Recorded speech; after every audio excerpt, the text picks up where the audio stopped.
بینەران و بیسەرانی خۆشەویست سڵاوتان لێبێ لە ئەڵقەیەکی دیکەی پەنجەمۆ لەگەڵێەوەی بەڕێزداین لەم بەرنامەیەشدا درێژە بە گفتوگۆکەمانە دەین لەگەڵ کەسایەتی سیاسی و کەسایەتی فەرهەنگی و دیرۆشی کاک سەلا بەدرەدین. مامۆستا بەخێر بێتەوە بۆ بەرنامەکەمان. حەزم کرد هەندێک پرسیارە لێ بکەم دەربارەی فەڵەستینیەکان. قسەمان کرد بەڵام لەبەرەوەی تۆ لە نزیکەوە زۆر عرفات بینیوە و ناسیوتەوە ئەوانە زۆر جار باسی ئەوەکەن کە زوو هەوڵی تیرۆرکردنیە درا. تۆ ئاگادار بووی ینی زۆر جار شتی وا هەیە ینی هەوڵیانەدا کە عرفات بکوژن؟ يعني أو ضلين طبعا بيجومان بالتأكيد إسرائيل دخشت قلق تيرور كرن لقيادات فلسطينية. أي صفي أول هو أبو جهاد مثلا إسرائيل وكشت لتونس مثلا أبو إياد وأنا لريقاي أبو نضال أو جي قريد مثلا إسرائيل مستهدف بون بيشترى أوانش إسرائيلي تكشتن يعني شربوا ما بينيون مسألة إيه أبو عمار من نمط طلعم بس بيجومان راسه محاولة اغتيالية زور بويا يعني شك ديتنا ببڕوای تۆ لە ناو بزوتنەوەی ئازادی خوازی فەڵەستینە خەڵک هەبوو کە جاسووسیە کرد بۆ ئیسرائیل و شوێنەکانی عەرەفات و خەڵکی تری دیاری کردبێ و هاوکاری ئیسرائیلەکانی کردبێ بۆ مثلا کوشتنیان بۆ گرتنیان؟ دیارە هەیە لە ناو يعني فلسطینیە هەبوون وتا ئیشتەشان لەگەڵ ئیسرائیل یانجی بێئومێد بوونە هەنێک جوان یانجی بۆ مەسەلەی مەرجەوەندی تایبەت ینی هەنە و پێم وایە لە ناو هەر ملت هەنە لە ناو کوردیش هەنە. کەس هەبوو کە کەشف بوو بێت ینی ئەوەی کە تۆ بزانی ئەو ماوەی کە نزیک بووی لێیان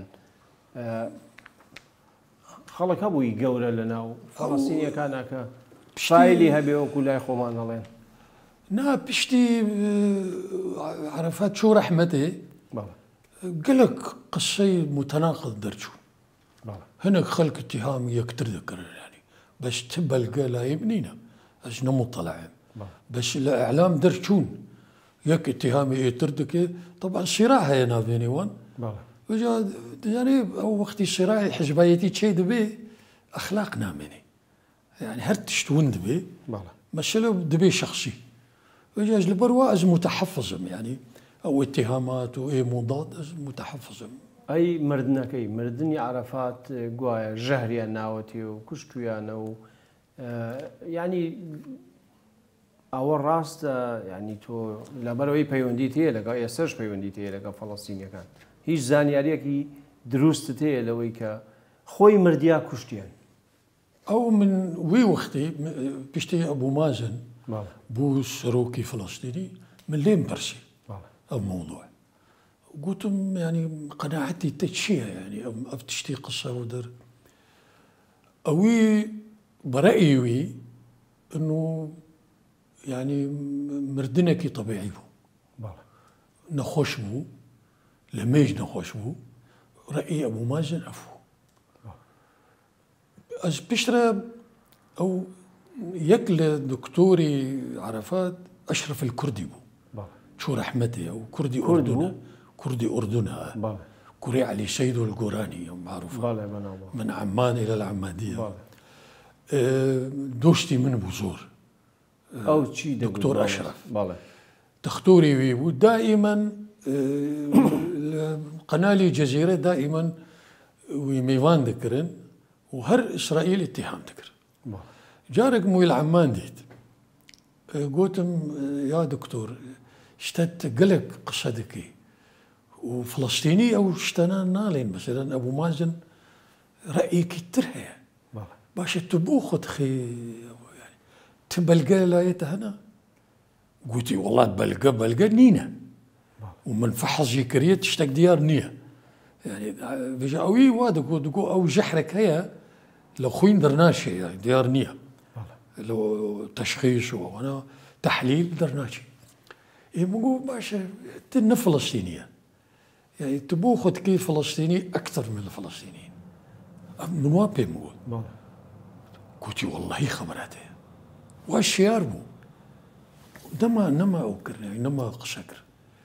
يعني أبو ماجي يجي رأيي من وقت مجي فاهمكر كش اتهام نذكر يعني حتى فلسطين يعني إسرائيل تقول باورناكم تقول أجر إسرائيل كاربي وابكي لرجاي فلسطينياتك يعني رجاي أو يدوروا بري معنى يعني باورناكم تقول أو رأيه جنكي اتهام ناكرا بوي كدستيها به نعم نبيشتيها دوري كرد يعني كردي فلسطيني لناو سركرداتي فلسطينية كان كردي تيابو هناك أندام وقتك كردي خليل مثلا يك بومو مثلا هناك مؤسسات درجة دوام سيم هبون أصلي وان كردو بس تبلي لموقعي قيادة وأنا كرد نبون أبو جهاد يعني خليل الوزير أو خوارزاي كرد أبو بس باوكي فلسطيني يعني كشيوان نبون يعني تبلي ولا نعم أي مامۆستا ئەو یەکێ لە شتەکانی کورد و فەڵەستینی کە لە یەکیان جیاکاتەوە مەسەلەی کاری تیرۆرە فەڵەستینیەکان گوێیان نادایە مەسەلەن فڕۆکەیانە فڕان کۆمەڵێک پشتی سەیر و ئەوەیان نەکرد کە دوجار ڕەنگە بە زەرری خۆشیان تەواو بوو بێ ئەمانە بە ئاگاداری سەرکردایەتی فەڵەستین ئەکران یاخود لۆکاڵی بوو یا خەڵکی هەر خۆبەخشەوەیە کرد برأيي من وقت أيلول الأسود شيبو دشت يعني بعلمي أبو عمار بو علمي ياسر عرفات أبو أياد بعلمي وان بو بس بيشتي كان عملي برياردان راوستن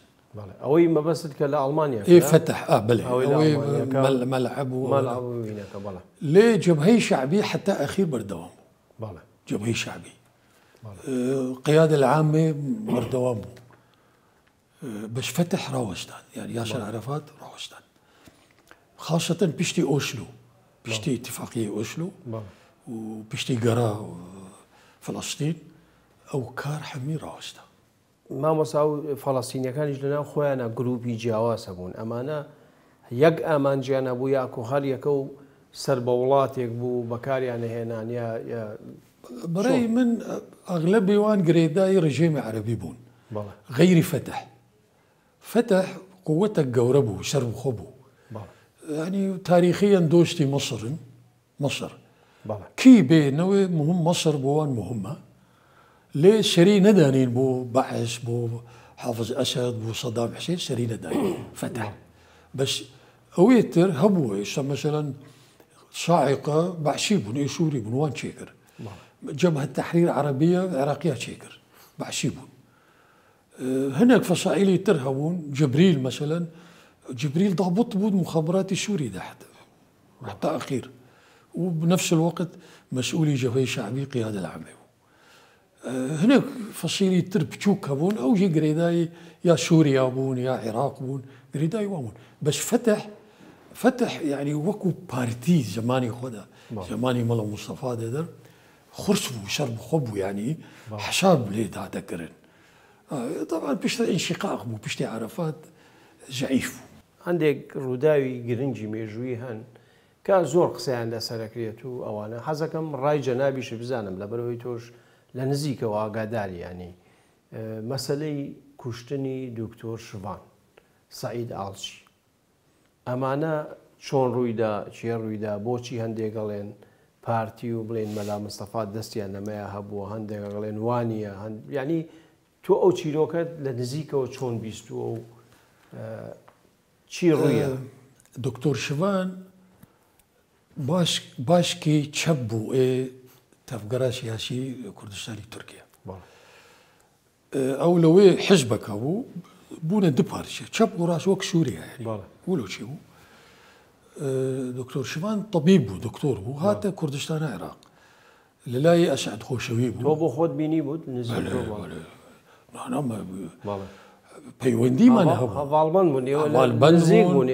پرۆگرامی مە یەک بوو ینی گەلێک نزیکی یەکتر بوون و لەلای ئەسعەد بوو حتا نەبەست تەختۆر بوو حتا بوو مستەشاری ئەسعەد استفادة لخبرتي يذكر سياسي وانا طبعا او خلافي وان لكردستان تركيا هردو لا هبو ديارة وفدك لجناحي تر ديتا كردستان اج نزانم او وفد رسمي دعوة بويا ديار نية حتى يشتش اج نزانم دين طبعا الرجالة لازم هر الله أسعد كأنه يكثر دبينن أو شفان أو أنا بشترى درشو ضلين سيحب لوانا كجران لا يشفان كجران تبلقى نينا لايمن واضلين اشتغل اختي بلقى النبي حق مني ازبيجم والله لما كتبي ويا بارقاي وي كجرايه ومسألة واما تقريبا صالك شو بحث نبو بيشترى مخابراتي تركية حركات كر تحريك كر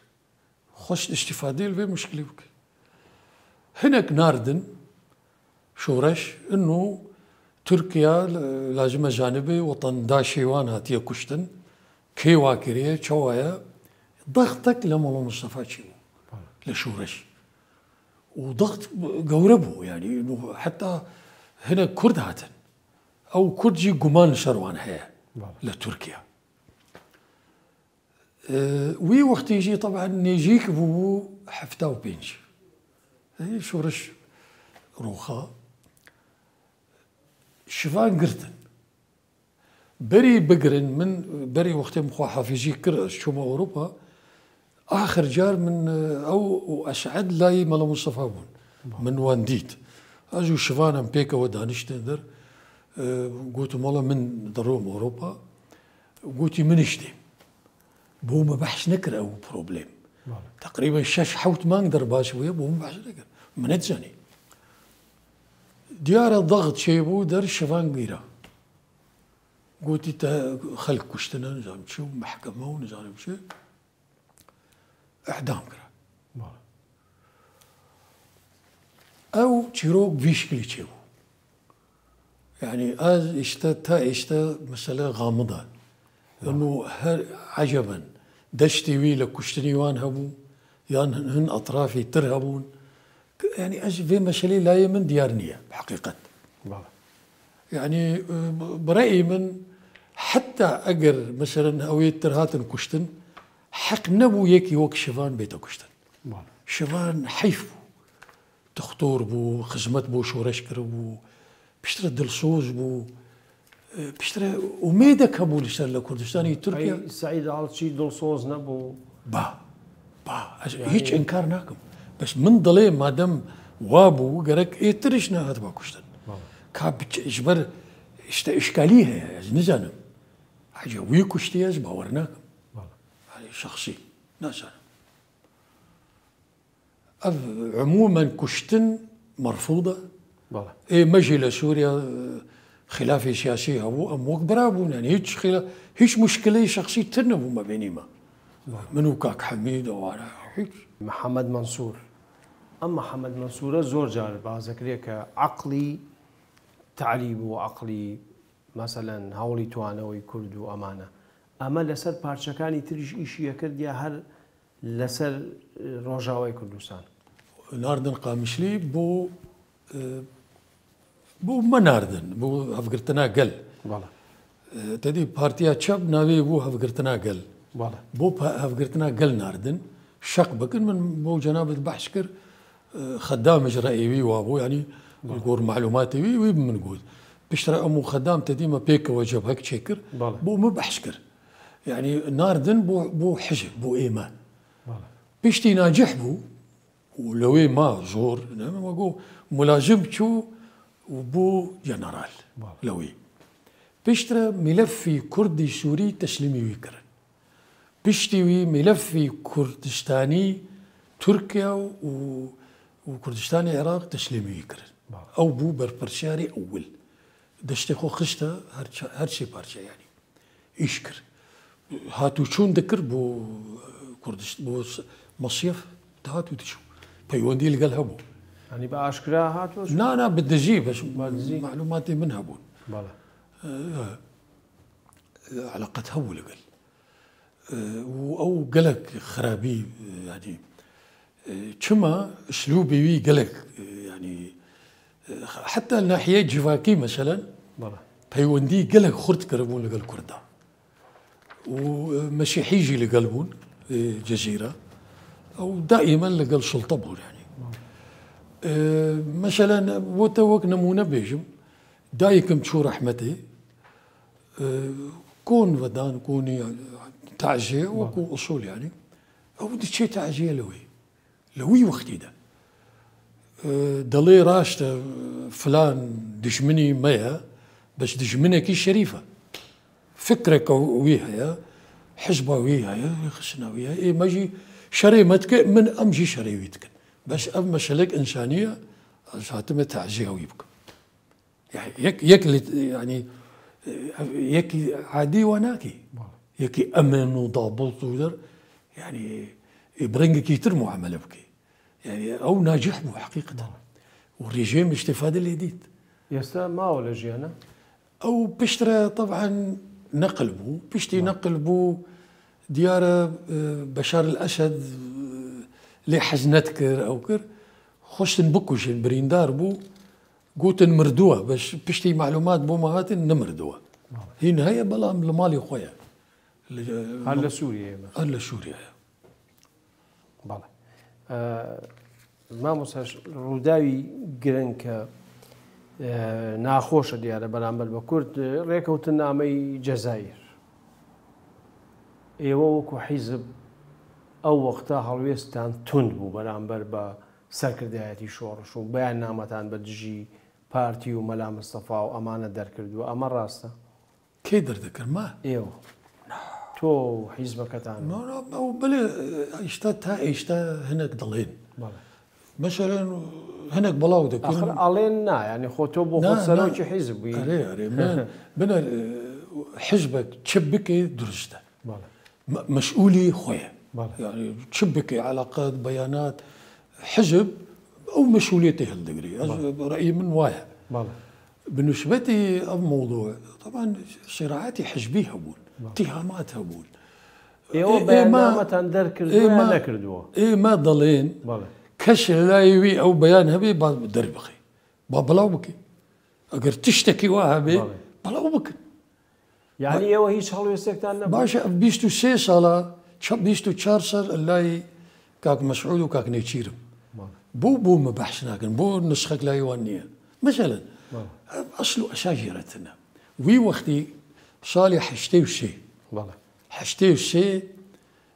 من قوت انه جارك مشونا ليبيا جي سروكي او ريقستني حركي وطني مؤتمر الشعب العام هبو لطرابلس لليبيا اتشوم اجداكت مخوار مديد فاضل ميراني برامبري منها شون الرويها مازال ما يجي اكثر نديبو افحشتي وشيبوها قلت كاك صلاح ادريس لي راه قلت والله مبيك هو شون ما الدرقاخس جوري ادريس دكتور روجبو برحمة بي بيروت دكتور بيروت ابراهيم ودكتور سعيد برزاني شو رحمته كاك ادريس رابو شعب لمن كر رابو قلت صلاح اشهد بالله ما غدر الوكر يعني يكي وك ادريس وقتي بيجي او نقد ذاتيه مفهومي لنقد ذاتي بذي شكليه قلت مكاك ادريس قالك سباس واف حمي شاهد اشقها ما حقيقه روجك لكاك فاضل ببرسا يا لو بيروت ساغن باش اف تشتشيبو يعني مقصدي وي وقتي او كونغري ناو بردان تعدل ما هاتكرن وامل خطي خدر نشون يعني منا مقبوكك مسعود نارد وقتي تعزيه وقتي ملا مصطفى شو رحمتي قالك كرد هبون يعني كيف وان هذا من اي وحيد بو من تعزيه بو نارد او يجي رد جوابي من نارد يعني قوتي دائما لسر خطي وطني قومي زور سباس ودر الى اخره تشتك شي نبو ما بيني من وان او شي نبو دجمناتي شي نبو او بروباكندي دبن ودر قصيه ون يعني قصه يعني كواتي هيش بلغي اغنيه لكن بلغه وش هيش بيانات تندرنا كديو هیچ تشتێکی وا دەرنەچووە لە باشووری کوردستان بە تایبەتی حیزبی تر دروزە بێ وەکو یەکێتی نیشتیمانی کوردستان دوای قیادەی مۆقەت جارێکی تر دەزەکاتەوە بە خەبات و ئەوانە ئێوە ئاگاداری دروستکردنی یەکێتی بوون یعنی هیچ پەیوەندیتان هەبوو لەگەڵ مام جەلالەوەوان؟ طبعا بەری ئەعلان بکرێ ئەو وەختی علاقەتی چێبوو بوو لەگەڵ کاک مەسعود و ئیدریس و دهاتە لوبنان ما یەکتر دەدیت yani ئاشت بوو تێ لەبیرم تێ لە ساڵی نەورۆژی 74 هاتە بێروت چێ مام جەلال من وی ددیت yani لەگەڵ شۆڕەش بوو گوتی مەگوە مێ نەورۆژ چێ بکەن گوتی ئەژیەژێ بێم وتارێکی بدەم گوتم وەڵا پێمان خۆشە ئەگەرتەوەی فعلا هات بە عەرەبی قسە کرد دەدی کوردی لوبنان گەلێک هەنە بە عەرەبی قسە کرد بەحشی مەڵە مستەفا کرد گوتی مەڵە مستەفا لینین و عەسری ومەدحی کرد مەدحێکی فوق العادە ئەوە هەفتەی و چار نەورۆژی هەفتەی و چار پشتی وێ 75 چ مانگ بوو وەختی ئەعلان کردن لە مانگی شەشە یەکی شەشی 1975 بەیانی ختامی دەرچوو هەمی لە دژی مەڵە مستەفا ئەوەل ژمارە لە ئەتیحاد دەرچوو ئێریشی من نشت کرد yani وابوونەوە yani مثلا yani چیرۆک ئەو حیوار نەبوو یەکتر قبولکردن تر نەبوو هەر یەک ئێتر خاینە ئێتر عەمیلە ئێتر وایە يعني وتقلبك 180 درجة يعني مالي ولا مصطفى لينين وعصريها ونليجي خاينة مثلا فرق زورة يعني أو هيدابو مع الأسف يعني دناب أحسابي كرديدة أو شتابو يعني أجهيفيدكم أو وقت نميني أو مسألة بالله كواتا إيوا أقدار نبون كيشيتي دروزو يعني أقدار نبون دشمن ما حساب يعني أم دشمارتن وقت دشمن أم لقل ملا مصطفى بون أم دشمن بون شلون ما أقدر بكن بالله أي ما مصابو ديروك أو مسألة بلي هكاري مثلا هكاري إيوا أقداري ويهبو تشيبو تشيرو إذا هيك شتيكي تهيأ مثلا كدرباري هكاري أو وي وقتي مجموعة لحزب ما شقبو مجموعة بسيط يعني لمنظمي دمشق شيء 4 نفر بسبب ان شخصياتي واقف مهم هنا هيك بالشر نرى وصل درتشو اظانا لقل يكيتي اتفاق كرنا او لقل خبرن على اساس هرن شورش تشك داري شورش غيري او هرشيجي لو يكشرا لا شري هكاريه يعني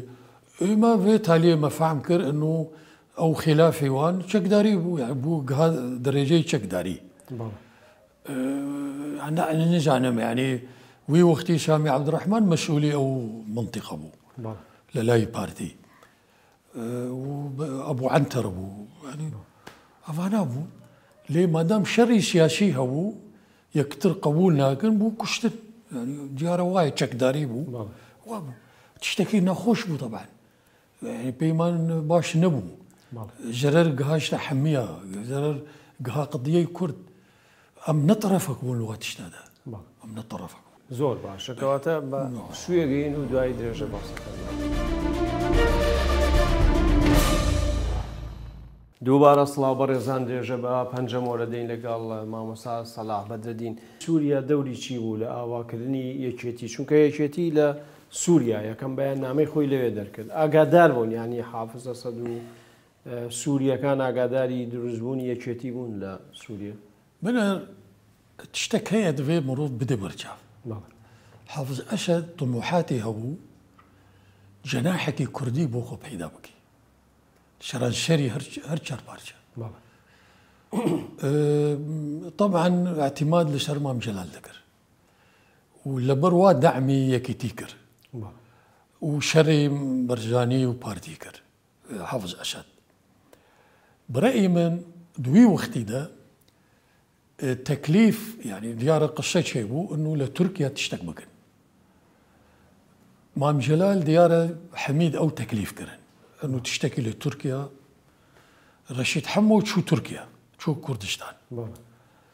وبيشتي قهاش تور إعلان بو قوتي حزبك لو يدرس بويا. حزبي ديمقراطي كردستان يعني بارتي ديمقراطي كردستاني تركيا. بيشترى اعتقالات لو يتشيبون رشيد حمو نقيرة فقرية سوري أو بو سبب جي خلاف تشيبو ما بين الدكتور شفان وسعيد ألشي لأنه وقتي حميد أو دستيقو خست المسألة أو على أساس برأيي من تدخلي بارتي حميد لكردستاني تركيا بإعاز لمام جلاله وعلمي سوريا تيداو باوريا مدى تخشتن جناحكي حركة كرد نيجيكي وانوي ودليل جي إثبات بو بيشتي بكاكا حافظ أسد قالك اهتمام وجلانكر احتضانكر قهدا لديجي تركيا يعني ديماك مشروعي وي كون بو نتهاجبو نل بكاكا داش بيكر بري طموحات هبون فدفردا تأييدي بعش بو يكيتي أو منطلق بو يعني مثلا عبد الناصر لو وقتي خو خشت عيني تشت خشت ناف كردات تشتك شعبيتك تشتك بوخو شيبك إذاعي كردي فكر لقاهرة استقبالي ملا مصطفى فاكر يعني أو طموحات هبون إنه قالك العرب هنا اعتبار دكن كرد مكونة أساسية لروجلاتي نافراج لازم دوستي وان بي بوان باشترى هناك لزعماء عرب إيه عاقل أو فكر دكن جار بجار يا بو خير يا بو شر يعني برو نزاني أو هيا جاب يكيتي بو وكو بردك بو حافظ أسد يعني بنجي خبردي لنا حركة كرد لبر واجي مثلا أو لوقتي حافظ أسد أو كوبونوي لشام شيبو تبي وقت الشر شيبو بكاكا وخشتن شري رش بقرن أنا أو في وقتي ما كشف كر أو كوبونوا علي دوبا حاضر بو عبد الحليم خدام بو فلاحيان إيه وزيري أمني إيراني بو وجلال بو مام جلال بو وفخري كريم مشلوي بو وهناك عشائري بعدينا أو جلوي بو يعني وأنا خشت همي بيكوا شري بارتي بكن و طبعا بس صالي نوتو بينج حشتي وشار ونوتو بينج ديجارة شو بس أف نوتو بينج بوا أف نوتو بينج شو ديجارة وي وقتي ما كشف كر الموضوع بو كاك مسعود ما بو ينار ما بو خطكي واهيا بلقل دشمة هنا وحسابي خكرن بيشترى كاك مسعود نامك بو منار دا زي اشتا نصي نامه بدمتا لشر بشتي او معلومات بوتشون تبي ويجي يعني دو حفته احتياطي خبرن بس تبي وي فككا وجلالي والى اخره قالك هات بيشتا نيجيك شري رشبون يعني خريك من شري رشب بكره شفين وانا قرتن يعني مقصدهم او موضوع هبو حافظ اسد طموحاتي وي هبون تخش تشتغل لنا وكرداب خيدشتي خو كرداب كار بيني بس تو بشت دواتر يعني خدامه بيني او كادي كمعارضه بس يشتي واي كرلاي بله من لي برسيم قوتي اكيد قوتي ما اصلا وجلان بكار اني بس قاعد درجكي كتن من خطرينا وبوم بحث كرتشون وجلان عناية ولي برشية تتخوازي سوريا بروخي نازانب تشيو او يقوتي انا يقوتي اقروابي دربشة مؤقت ليرة دربشة بيشتري تيفاقري ضغطك هي تركيا اشتنفار كريه ونازانب تشيو وجا يعني خدام بوم التفصيل كنت والدوري محمد منصورة وانا حموم موجود تأكيد كر يعني قالك تشتبون لا يما وكو قمان بو خدام زور تش تأكيد كر مؤمن يعني حقيقة وەکو چی بێژگە لەوەی کەوتە دێستە وەکو مەسەلەی دەوری منسوورە و دەوری حافظ ئەسەد و چۆن خۆشتر حرەکەی کورد استیعاب بکەن يعني هەمی تەفاسیل گوتن و مەسەلەی تعریب و مەسەلەی ئەفهەمی يعني بەحث کرد رأي خدام بەزە بۆ خۆشی بەشێک بوو لەو ئیشە خۆ خدام يعني دەگۆ رأي من مفاوضة لەگەڵ کوردا ببێ کوردی سووریا حوار ببێ بس حافظ أسد قبول نكر أو غاتكوت يعني بزو بشتي لا حافظ أسد قتيا بشتي يعني طبعا يعني أو يعني هلبت أو شهدبوني وين يعني وقضلين نا جيجاي قمان تيدا هي طبعا يعني باش أبي وقت بلى يعني مرجي سوريا بۆ پاکەکە چی بوو بۆ نمونە ئێمای بینین یعنی خۆ شتەکانەوەندە دوور نییە بە تایبەتی زۆر دەستی واڵا بوو لە ڕۆژاوای کوردستان پەکەکە زۆر خورتی پەکەکە و ینی ڕۆژاوا چوونە ناو پەکەکە و تەنانەت بەرپرسی مەزنن و فەرماندەی سەربازین و نەهەژی هەن یعنی بۆچی سووریا دەری وەکرد بۆ پەکەکە کە کوردی ڕۆژاوا بچنە ناو وی يكم بولا حركي كردي سوري خلاص بي ضعيف بكي بوش بكي أول شبابي أول بو شبابي دواب بو كار بيني لدجي تركيا وغير تركيا شبابي سياب مسلي مذهبي بو قيادي بكاكا أغلبي ولا علوي بو حتى أوجلان وقتي شوية جميل أسد ديتياب براي حافظ أسد البيغوتيا أم علوينا حتى صالك دو صار يجي وان فكر ذكر علوية يعني هو فيل واركر زين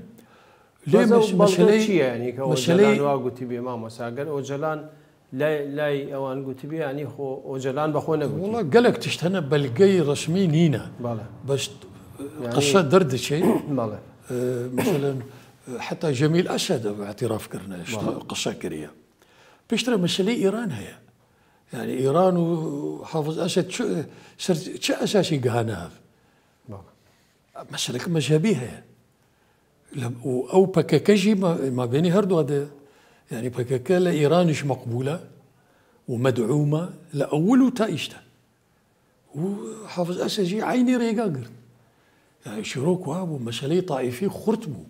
واشتد ديارة اشتد مسألة مذهبي أساسا روشلاتي نافراش سعودي وإيران ونازنم حوشي ولبنان وحشدي شعبي تايشتا حشدي شعبي دعمي فكاكل الشنقال دقي بو هو مسألة عيني تشتا عيني مسألة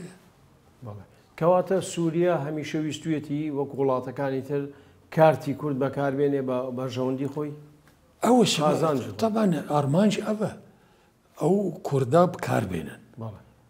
بو برجوندي خو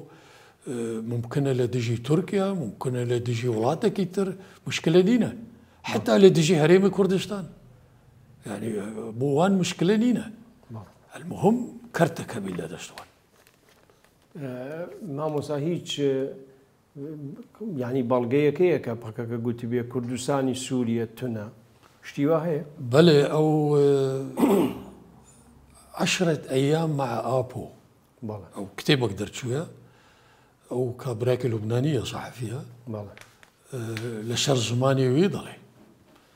يعني انه وي واقوتيا انه كرد افي لسوريا او نجي هوايه تو كردستان لسوريا تنا ايمن مهما من ازفان كردا فقرينم ولاتي وان لباكر وانكار نكر مثلا تقدر نقشتن انه اف كتاب مزوره مثلا انه لشر زماني من وانا قوتيا نقول ابو كان صار او كتاب درت شويه ابو 15 صال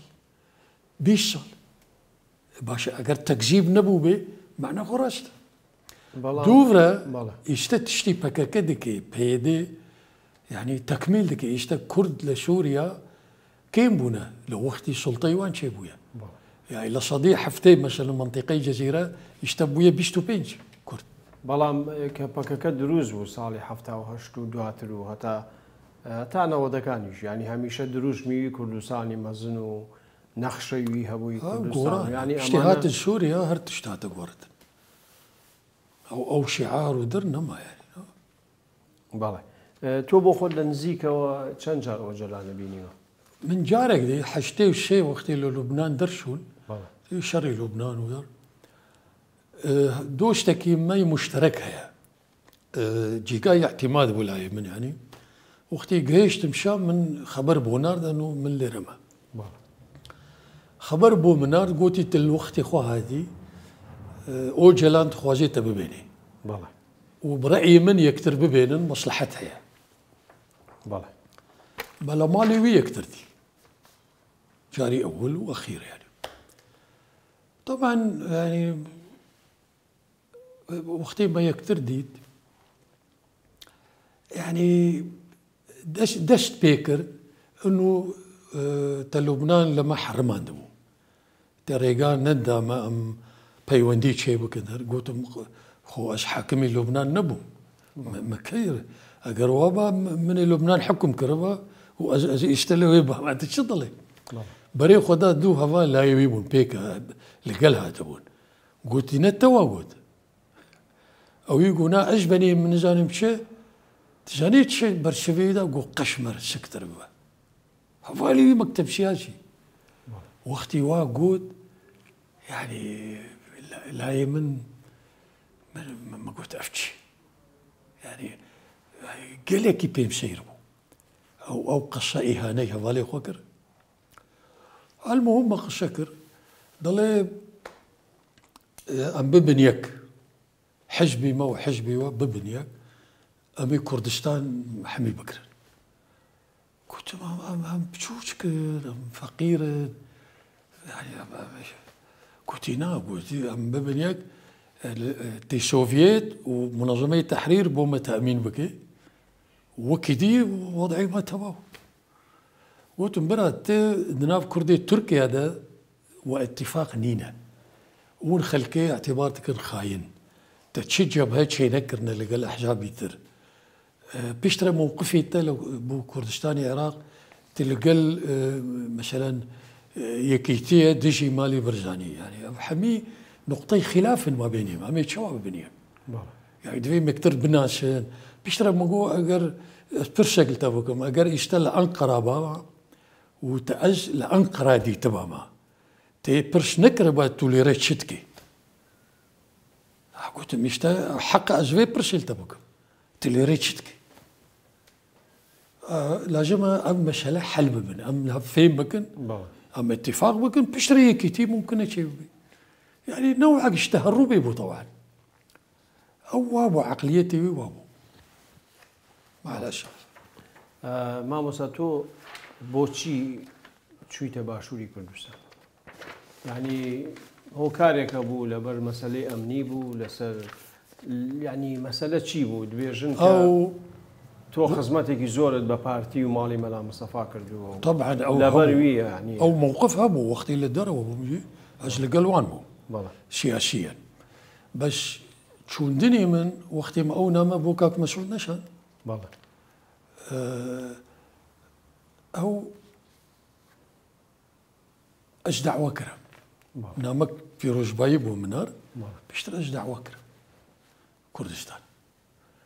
من بوي نارد قوتم أشد ترسم ناوم هبي جبر كردي تركيا لا يمنبون ويك جوان قرتن اعترافات كرنا او وقت اوزالبو جارك او دشي جارك او مام جلالن او بتنزم دشن انقره جا شفين تليفوني منكر قلتي راسه تشتكهو بس استنما تكاريبي قلت بشتي المطار انتظار بك يعني ترك بلانه من شو بالفعل انتظار ذكر كويس تشتغل بو باسبورتي الماني بو اتشوم او جاري اول اتشوم يعني نجاري اول بشتي شورشي وانا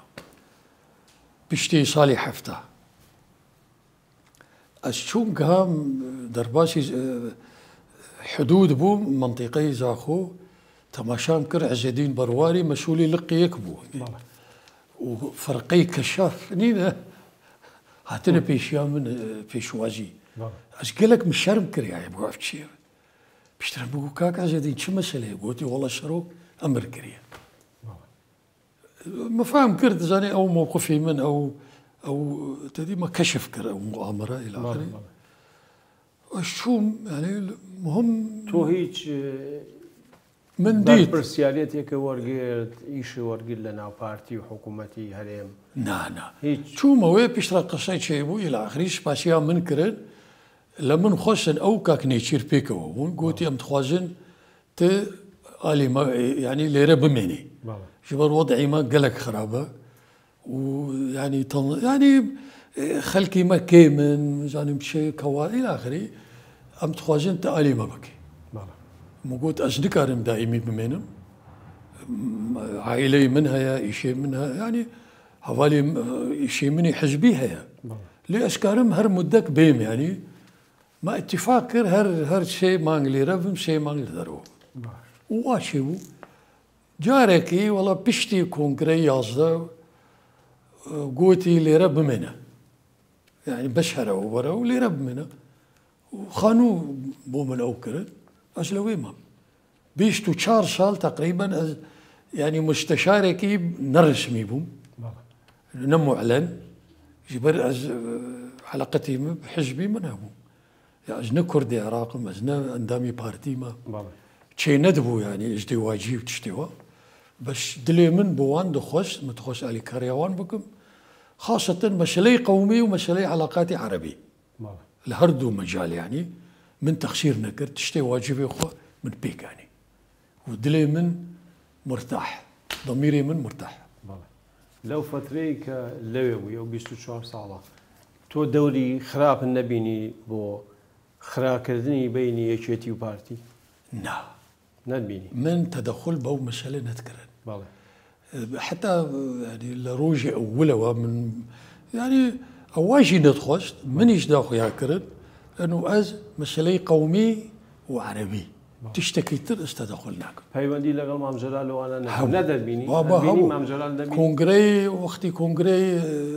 يازدا مام جلال وعندنا المفتي جهات بيشترى دعوة كرم قلتي نا والله نكون قرب ومناسبة كتير هو زلمة قلت دعوة كرم بو قلعة شولان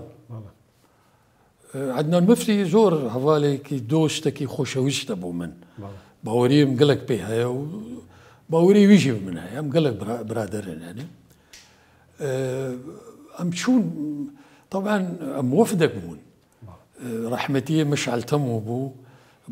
باو كي كاوبو هردو يشونا رحمتي ام شونا قلت شولان ولقال مام جلال دوشي شومان يعني زل قلق خوش بو قلق يعني قصي خوش هاتكرين الى اخره يعني ام دوشتون طبعا من نلقى او خلاف بو خلاف سياسي اوكي بس كشتنو براو كوجي الدجبو ابدا كاتا كمان خليك كوتاية بلان باسي مشعل تموت كرت بله كي مشعل تمو يكشت مشعل تمو يعني مالباتي مشعل تمو كركاني وي خيزاني وي او انا ضلين بككه بله تو تشد بيش ايه من او وقتها من لاوروبا بو بله كريم تليفون كريم شنقالي بله قلت من مكتب شروكم امريكي هاتنا عيني برش يعني كي كاك مسؤول تتبرشي كينا قلتم كيبي ريجيم بربرشة دشتي ريجيم تيدهايا كي منفذ بمشكلة نينا بس ريجيم قرار دايا كواتا رجيم سوريا مشعل تموي برأيي من ريجيم مسؤولي أول وأخيرا ما موسى شو زور ما والله با أمد وأبرسيار بيه زور جار كأوجلان جيلا باسي وانا كرك لناو خوي باكاكا دستيان هبو يعني كاري استخباراتي وكومالي خلشيش كجران ورايان كردو وكو ماهر ولات وكو خلشي تركيا سلا ألمانيا أمانة رازبون لناو باكاكا دست هبو كأوجلاني بقردا أو كتو بزاني باورناكم يعني أوجلان طبعا هبون لقال نبون لقال فكري وين نبون بس نقهوي درجة يعني من نبيش انه والله هناك هبون خطر بون لشهر نازا اوي خلق دكشت اوي شكي وي لشهر كيتشوبا هاتو كشت بلا مواني كجابونه يعني كلقال وجلان جيراب دومان ويقمان همو رافيان يعني حمي رافيان او نشانني ابو اويك او ملاحقي وان ذكر فرقي وان اغتيالات هبون ايه بكاكا ايه اوجلان فرقي كيوي بو اغتيالات هبون هر هيك مخالفي بتكشت بي سؤال وجواب يعني خلافي سياسي كش ندخش شو نبي بقري دقوت الغلط يكجي علاقة برجيم سوري مثلا دوام دشمناتيا شورشي يعني بارتي تدخل بشؤون كردي سوريا عمي خلافه يشتب بوطان ياكل وانا يكولي جدابويا وشخصيتك مؤثر بو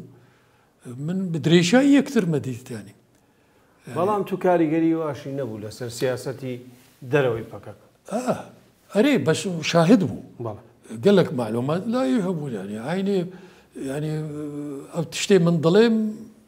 لا يويش عيني وابو عيني نظره ما مسا من زور سواس دەکەم کە ئەوە دوو ڕۆژە سێ ڕۆژە ئێمە تۆمان مەشغوڵ کردووە و هیلاکمان کردی تو کۆمەڵێ بابەتی گرنگی مێژوویمان لەگەڵا باس کردی هیوادارم تەمەند درێژ بیت و سەرکەوتوو بی وقالك سباس وقالك كيف خشم براشتي تقالك تشت لمن درينان يعني قبات بو باش درقاك تشتيكو من ديتن والقور بيرو باوريخو من دا ديارك زۆر سواز بینەران و بیسەرانی خۆشەویست بەم شێواتینە کۆتایی پەنجەمۆری ئەم جارەمان کە لەگەڵ مامۆستا سەڵابەت دەردین بوو پێکەوە پرۆمۆی ئەڵقەی داهاتوو دەبینین کە لەگەڵ کەسایەتیەکی دیکەی و بە خواتان ئەسپێرم ئەوانەی کە بەشدار بوون لە دروستکردنی کۆمەڵەیەکێ هەموو ئەو کەسانە کە گیران لەژێر سەختترین ئەشکەنجەی ساواکابوون ئەو سەردەمە لە کوردستانی ڕۆژهەڵاتە گۆرانیەکانی تایەر تۆفیق قاچاق بەڵگەیەکی ترکە حەزەکەم ئیشارێکێکم دەنگی کاک فوادە لە جەمعیەتی مەهابادا قسەکە دایکم بەدەم گریان و دوو شعری خوێندم کزەی دەروونم بگاتە فەلەک شیوەن بخاتە دایرەی مەداڵ